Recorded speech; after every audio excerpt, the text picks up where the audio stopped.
Hey guys, welcome back to DelveStack. Today I'll be showing you how to get TeamViewer session code.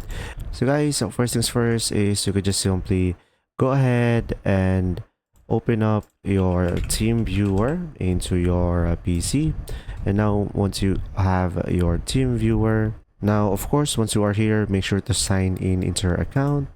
Now over here guys, you could just simply go for the remote support, and now you should be able to have your sessions. And if you are on TeamViewer ID, go for the sessions over here and just simply go for new session over here. And as you can see, automatically you should be able to see here the session link, and you can just simply copy it or go for this session code, and pretty much you could send it to your friend that you are having a team view, or you could go for the end user's email and you could just simply select start once they have the code entered into their site. And pretty much that's it.